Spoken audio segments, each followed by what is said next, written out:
Extending over 9,000 square kilometers, Aveyron is one of France's largest départements. With its limestone plateaus and vertiginous gorges, the area is full of contrasts, just like its iconic cheese, Roquefort. The blue vein ewe's milk cheese, one of the oldest and most famous in the world, was born in this region. It inspired 4 friends from Aveyron to hop on their bikes for a day trip to set off on the trail of this king of cheeses. It's not so warm today, but this is still a treat. The scenery is magnificent, and we're enjoying the fresh Aveyron air, so it's all good. They're pedaling around a 60-kilometer loop called Bicyclette.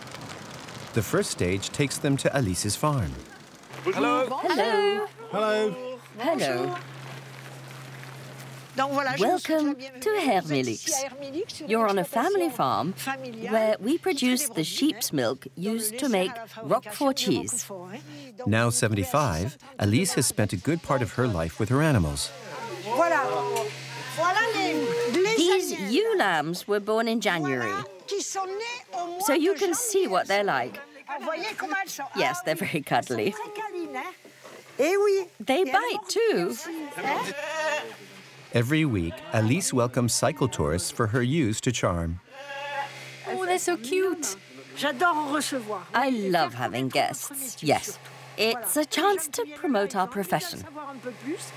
People come here to find out a little more, and we're happy to tell them. Look at this one, she's biting my hair. They like to be stroked. These Laconne ewes are milked twice a day. We can press on. How many ewes do you currently milk? With this system, we can milk 40 ewes at a time. The pump here delivers the milk automatically to the milk tank. Alice describes each stage of the milking process to her sometimes incredulous tourists. They say, goodness, it's a veritable laboratory. So I say, did you think we wore hats and clogs? No, we've evolved. Bye-bye, thank you. Bye, Alice. Thanks, Alice. But to earn a taste of the sheep's milk cheese, So where's Roquefort? To the northwest. our cyclists have some work to do. Next up is Le Combalou, and at the foot of this massif lies the village of Roquefort. This is where the 7 producers of this legendary cheese have been based for hundreds of years.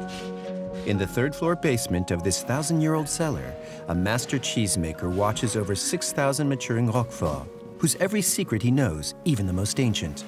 The Roquefort legend tells the story of a famous shepherd who abandoned his cheese and bread in a cellar to run after a shepherdess, returning to find his bread mouldy and his cheese covered in fungus.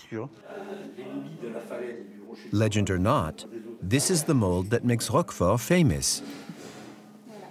Penicillium roqueforti, the fungus that gives the cheese its famous blue color.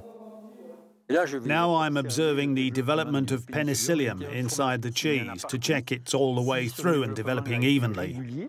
And is it? Definitely. Then, of course, there's the odour. The sheepfold smell of sheep's milk.